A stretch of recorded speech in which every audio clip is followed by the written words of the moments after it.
You R only mine লেখিকা তাজনূর পর্ব 11-12। রাত প্রায় 10টা। আহাদ হন্তদন্ত হয়ে বসের কেবিনে ঢুকে না জানি বসের অবস্থা কেমন। 4 বছর আগেও বসের এমন অবস্থা দেখেছিল সে। কেবিনে ঢুকতে আহাদ দেখলো বস আমাদের ফ্রুটস খাচ্ছে। মাত্র আহাদকে দেখেই একটা আঙুর মুখে ঢুকালো। আহাদ বিস্মিত হলো।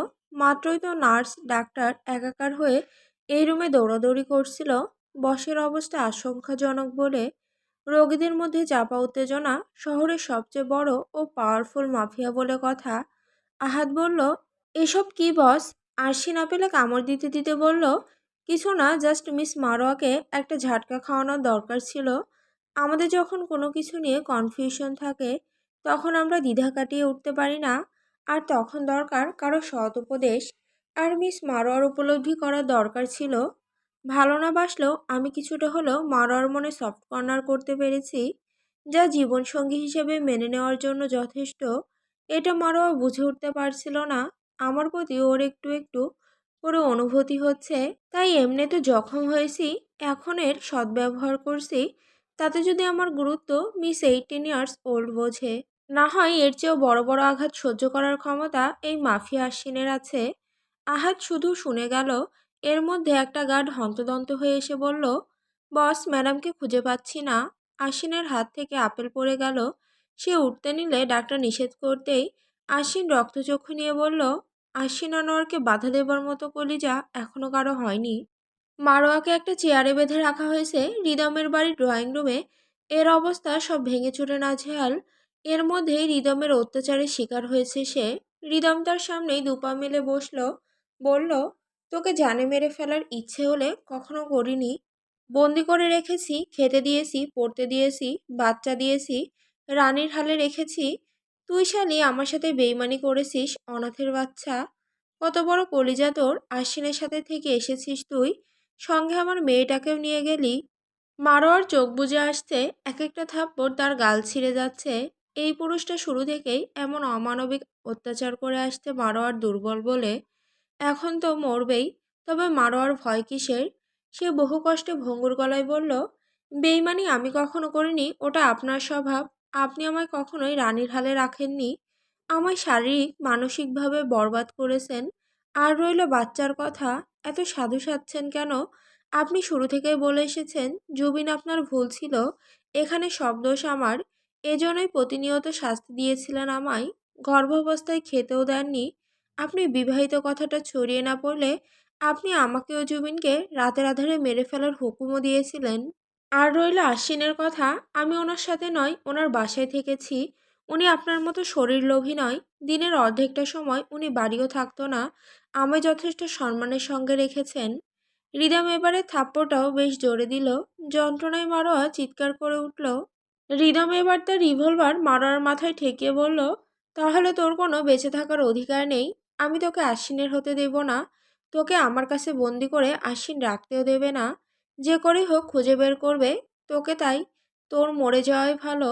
আর এখন তোকে কেউ বাঁচাতে পারবেও না। তোর আশ্বিনের এমন অবস্থা করেছি, সে মরার মতো পড়ে আছে হসপিটালে। রিদম ট্রিগারে হাত রাখতেই মারোয়া চোখ বন্ধ করল। মারোয়ার মনে হলো সে জুবিনের অনেক খারাপ মা হয়েছিল। ইস, যদি এমন জানতো তাহলে কখনো এত অবহেলা করতো না। তার কলিজার টুকরাকে অনেক আদরে রাখতো। আর আশ্বিন লোকটা যেন ভালো কাউকে পায়, যে মারোয়ার মতো পিঠ বাঁচিয়ে চলবে না, অনেক শক্ত ব্যক্তিত্বের হবে, আশ্বিনকে যত্নে রাখবে। রিদম টিগার প্রেস করতেই ধড়াম করে গাড়ির আওয়াজ হলো। প্রায় 40টা গাড়ি এসে থেমেছে। এর মধ্যে থেকে কালো পোশাকধারী অনেক গার্ড বের হয়ে দাঁড়িয়েছে। এরপর মাঝখানের গাড়ি থেকে আহাত বের হয়ে পেছনের সিটে দরজা খুলে দিলে একটা লম্বা তামাব্র রঙের সৌহার্দ্য পুরুষ বের হয়ে আসে। পুরুষের হাঁটার সেই রাজকীয় ভাব, সাদা শার্ট গুটিয়ে রাখার ফলে হাতের ট্যাটু বের হয়ে আছে, যেটাতে গ্রিক ভাষায় লেখা, বনে শুধু একটাই সিংহ থাকবে, আর সে আশ্বিন আনোয়ার। হাতের প্রত্যেকটা নীল রং দৃশ্যমান। এই হাতের ভেইন্স দেখে কত মেয়ে মন হারিয়েছে। এর উপর ব্ল্যাক ওয়েস্ট কোট। মারোয়া নিভু নিভু চোখে দেখতেই তার শরীর যেন শক্তি পেল। তবে পুরুষটার গেট আপ যেন চিৎকার করে বলে দিচ্ছে, এই সেই দ্য গ্রেট মাফিয়া বস আশ্বিন আনোয়ার। আশ্বিনকে মারোয়া কখনো এমন গেট আপে দেখেনি। কি মারাত্মক সুদর্শন লাগছে। হাতের একপাশে সাদা ব্যান্ডেজ, যাতে রক্তের ছোপ বোঝা যাচ্ছে। আশ্বিনকে দেখে হৃদম হতবাক হলো। এই না ইমার্জেন্সি ইউনিটে ছিল, অথচ এখন কত বিন্দাস দেখাচ্ছে। তবে হৃদমও টলবে না, প্রতিপক্ষকে দুর্বলতার কথা জানাতে নেই।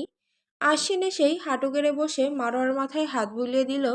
এরপর হাতের বাঁধন খুলে দিল। আহাদের মধ্যে পানির বোতল এনে দিলে আশ্বিন তা মারোয়াকে যত্ন করে খাইয়ে দিল। হৃদম শুধু দেখে গেল। এরপর আশ্বিন হৃদমের জন্য বরাদ্দকৃত ড্রয়িং রুমে একটি সিংহাসনের মতো আছে, ওটাতে বসে পায়ের উপর পা তুলে বেশ শান্ত স্বরে বলল, এত নষ্ট স্বভাব কেন তোর? সবসময় পিঠ পিছনে ছোড়া মারিস, নয়তো দুর্বলদের আঘাত করিস। তোর এত জ্বালানি হলে আমায় বল, হাড্ডাহাড্ডি লড়াই লাগুক, তুইও জানিস কে জিতবে। হৃদম শক্ত কণ্ঠে বলল, আমার বউ থেকে দূরে থাক। আশ্বিন যেন কৌতুক শুনল, সে কুঁড়ো হেসে বলল, কে বউ তোর? কোথায় বউ? একটা সাদা কাগজে হাবিজাবি প্রিন্ট করে জোর করে সাইন নিলে বিয়ে হয়ে যায় না? হৃদম বলল, জোর করে হলেও সজ্ঞানে সাইন করেছে ও, তাই তুই জোর খাটাতে পারবি না। আশ্বিন বলল, তাই নাকি? তোর ওই 2 নম্বরের বিয়ের কাগজ কোর্টে আপিল করেছিস? ধর্মমতে না হলেও আইনগত তোরা বিবাহিত না। হৃদম মারোয়া দুজনেই চমকালো। আশ্বিন সব জেনে গেছে। মারোয়া বিস্মিত হয়ে বলল, মানে? আশ্বিন বলল, আমি বলছি বেবি, তুমি কোনোভাবেই বিবাহিত নও। You still are unmarried. মারোয়ার ভেবে পেল না তার কি রিয়াকশন দেওয়া উচিত। একটা লোক আর কত নিচে নামতে পারে। হৃদম বলল, বিয়ে না হলেও বাচ্চা তো আমার। রিনা আমার ঔরসজাত সন্তান। আশ্বিন বলল, শুধু রক্তেই? তবে তোর মেয়েও তোকে ঠিকমতো চেনে না। এতদিনে হয়তো তোর কথা মনেও নেই। মনে থাকবে কেমনে? ঠিকমতো কোলে নিয়েছিস, আদর করেছিস। তোর মেয়ের ব্লাড গ্রুপ জানিস, ইউ ইডিয়েট। ডোন্ট ওয়ারি, ওর এতদিন বাবা না থাকলেও আজকের পর বাবা পেয়ে যাবে। তুই তো জানিসই বিয়ে কেমনে হয়। 2 কাগজে সই নিলেই বিয়ে হয় না। তবে আজকে তোকে প্র্যাকটিক্যালি দেখাবো বিয়ে কেমনে হয়। এই বলেই জোরে ডাকলো, আহাদ। আহাদ এসেছে সাথে একটা বুড়ো লোককে নিয়ে। হৃদম ভ্রকুচকে বলল, হু ইজ হি? কে হয় উনি? আশ্বিন ঠোঁটে হাসি নিয়ে বলল, কাজী সাহেব। হৃদম মারোয়া দুজনেই ভরকে গেল। কি করতে চাচ্ছে আশ্বিন? তীব্র ক্রোধে হৃদমের কপালে রগ ভেসে উঠেছে। সে বলল, এই বুড়োর এখানে কি কাজ? আশ্বিন এক ভ্রু উঁচু করে বলে, এখন কাজী সাহেব কি করে এটাও তোকে আমায় বলে দিতে হবে? হৃদম হাত মুষ্টিবদ্ধ করে বলল, এখানে কার বিয়ে হবে? আশ্বিন ফটক করে বলল, তোর আর আমার। হৃদমের ভ্রু কুঁচকে গেল। আশ্বিন ফের বলল, ভেবে দেখলাম তোকে বিয়ে করলে আমার আরও বিজনেস বাড়বে, গ্রিস শহরে পাওয়ার আরও বাড়বে। এরপর ফের বলল আশ্বিন, নিজের চোখে দেখে নে। বলেই হেঁটে মারোয়ার কাছে হাঁটু গেড়ে বসে চোখের জল আলতো হাতে মুছে দিয়ে বলল, হেই মারোয়া, প্রাণোচ্ছল মারোয়া, আমার 18 ইয়ার্স ওল্ড। চেয়েছিলাম তোমার মনে নিজের জায়গাটা পাকাপোক্ত করে দুনিয়ার সামনে তোমাকে নিজের নামে লিখে নিতে, কিন্তু ওরা কেউ আমাদের প্রেম করতে দিচ্ছে না। তাই চলো বিয়ে করে ফেলি, এরপর না হয় চুটিয়ে প্রেম করব। মারোয়ার চোখ আবার ঝাপসা হচ্ছে। তার মনে হচ্ছে পৃথিবীর সব থেকে দামি কিছু সে এমনিই পেয়ে যাচ্ছে, কোনো এফোর্ট ছাড়া। সে আশ্বিনের কানের কাছে মুখ নিয়ে ধীর স্বরে বলল, আমি কি সত্যি এত ভালোবাসার যোগ্য? আমার যে কনফিডেন্স নেই আপনাকে সুখে রাখতে পারবো কি না। এত আস্তে করে বলল যাতে হৃদম শুনতে না পাই, না হয় আশ্বিনকে অপমান করে বসবে। আশ্বিন বেশ নাটকীয় ভঙ্গিতে বলল, তবে গতকাল যে কথা দিলে শুধু আমার হবে এই গোটা পৃথিবীতে, আমাকে বিয়ে করবে, সব কি মিথ্যে ছিল? তুমি আমার সাথে ছলনা করলে।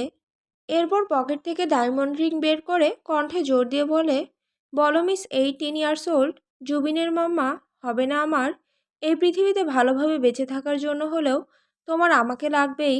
আমাকে নিজের সেফেস্ট আশ্রয়স্থল বানানোর জন্য হলেও আমার হয়ে যাও। হ্যাঁ বলে দাও, ভালোবাসার ব্যাপারগুলো আমি বুঝে নিব। এরকম মন কেমন করা বাক্য শ্রবণ হওয়ার পরে কি না মুখে আসে। ভালোবাসার, ভালো লাগার যত্ন, মায়া, মোহ মেশানো বাক্যগুলোকে ফেরানো যায়, গেলেও মারোয়া ফেরাতে পারছে না আর। তার এত কম সময়ে কিভাবে এই মাফিয়া বসের প্রতি অনুভূতি জন্মালো? সম্পর্কে যত্ন আর সম্মান এত শক্তিশালী যে অবসেশনকেও হার মানাবে। মারোয়া হালকা করে মাথা দোলালো। আশ্বিনের মুখে বিশ্বজয়ের হাসি ফুটল। আহাদ উচ্চস্বরে বলল, মারহাবা মারহাবা, কন্যা রাজি হয়েছে, কাজী নানা বিয়ে পড়ান। হৃদমের এত আদিক্ষেতা সহ্য হচ্ছে না। এই মেয়েটা তো তার বন্দিনী ছিল, সে এত সহজে আশ্বিনের হতে দেবে? সে পাশে থাকা ভাঙা ফ্লাওয়ার বাস মারোয়ার দিকে ছুঁড়ে মারল। আশ্বিন তা দেখে মারোয়াকে সরানোর পরেও মাথার এক সাইডে লেগে গেছে। মারোয়ার মাথার একপাশ থেকে লাল তরল বের হতেই আশ্বিন আহাদের কোমর থেকে রিভলভার নিয়ে রিদমের হাতে শুট করে দিল। ছিটকে রক্ত বের হয়ে গেল রিদমের হাত থেকে। মারোয়া কেঁপে উঠল। এই প্রথম সামনাসামনি এসব দেখল সে। মাফিয়া বস কি নির্মম! রিদম মাটিতে বসে পড়ল। আশ্বিন রুমাল দিয়ে মারোয়ার মাথার পাশটা চেপে ধরল। শক্ত কণ্ঠে বলল, বাস্টার, তোর সাহস কত বড়! তুই কার আমানতে হাত দিস? এর শাস্তি স্বরূপ আমাদের বিয়ের সাক্ষী হবি তুই। রিদমের হাত থেকে গলগল করে তরল বের হলো। তার রিভলভারটা সিটকে কই জানি পড়ল। না হয় আসছেও দেখিয়ে দিত কলিজা কত বড় তার। সে না দমে ফের বলল, তুই কখনো সুখে থাকতে পারবি না, আমি তা হতে দেব না। আশ্বিন খ্যাঁক করে উঠল, বলল, তুমি আমার বাল দেবে না? জানি তোর মুরত কত দূর। এই আশ্বিন আনোয়ার না চাইলে তুমি কখনোই তার প্রেয়সী, তার অর্ধাঙ্গিনী দেখা পাবা না। এর মধ্যেই প্রায় আরো 50টা গাড়ি এলো। গাড়ি বেশি জায়গা কম হয় এরা ত্রিভুজ লাইনের মতো এন্ট্রি করলো। প্রায় 3 শতাধিক গার্ড এসে রিদমের পুরো বাড়ি ঘেরাও করে ফেললো। চারিদিকে গাড়িগুলোর হেডলাইটে আলোকিত হলো, যেন কোনো জাসান অনুষ্ঠানের মতন হচ্ছে। এরপর মধ্যে রাইফেলধারী গার্ডরা রিদমের আশেপাশে দাঁড়ালো।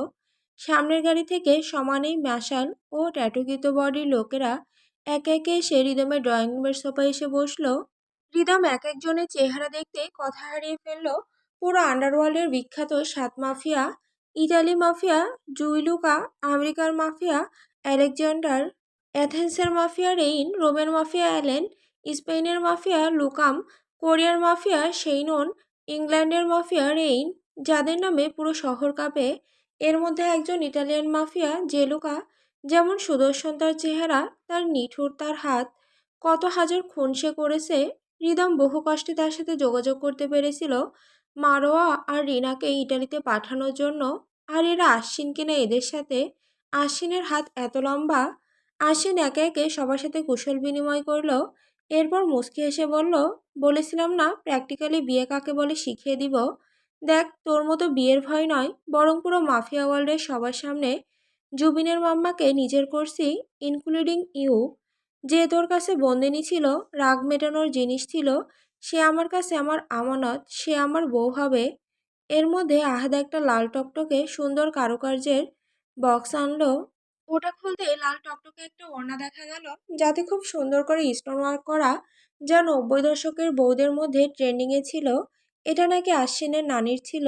আশ্বিন কোনোরকম মারোয়াকে বসিয়ে ওড়নাটা পরিয়ে দিতে দিতে বলল, বলেছিলামই খুব জাঁকজমক করে বিয়ে করার ইচ্ছে ছিল, কিন্তু পরিস্থিতি যখন এমন, পছন্দের মানুষকে তো ডালে ভাতে বিয়ে করতে পারি না।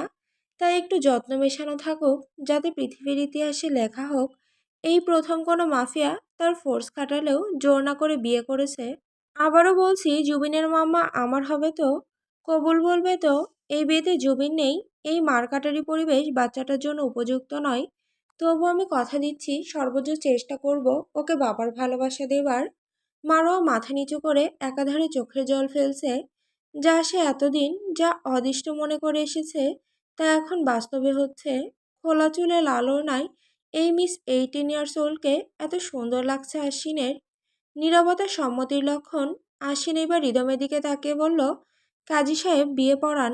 এরপর 100 কোটি টাকা ধার্য করে ধর্মমতে আশ্বিন আনোয়ারকে বিয়ে করার জন্য মিস মারোয়াকে কবুল বলতে বলা হয়েছে। আশ্বিন আবারও পানির বোতল থেকে একটু করে পানি খাইয়ে দিল মারোয়াকে।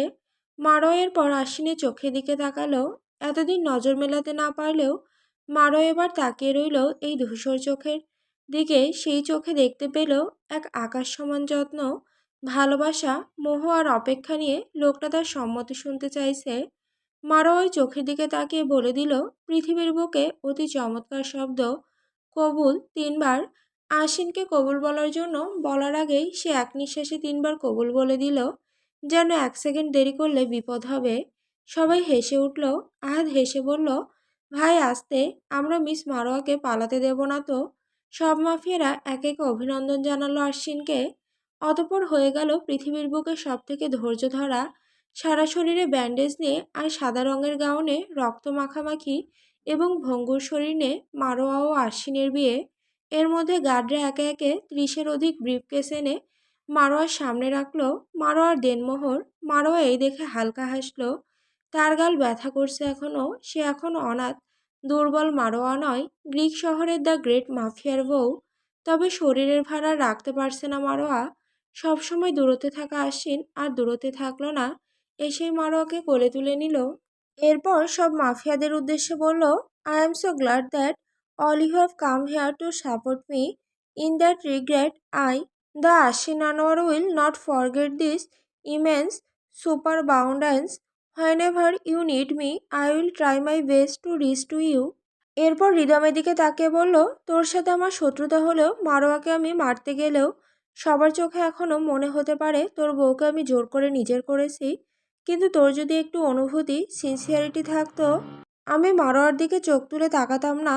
তুই নিজে দেখ কি হাত করেছিস এই ছোট্ট শরীরটার। আর এও দেখ ও আমার বুকে কত শান্তিতে নিশ্চিন্তে আছে। জানি আজকের পর সমস্ত কিছু বদলাবে, তুই আমার পিছনে উঠে পড়ে লাগবি, তবে আমি আশ্বিন আনোয়ার নিজের শেষ নিঃশ্বাসের পরেও এমন ব্যবস্থা করে যাব যাতে তুই আমার বউ বাচ্চার মুখও না দেখতে পারিস।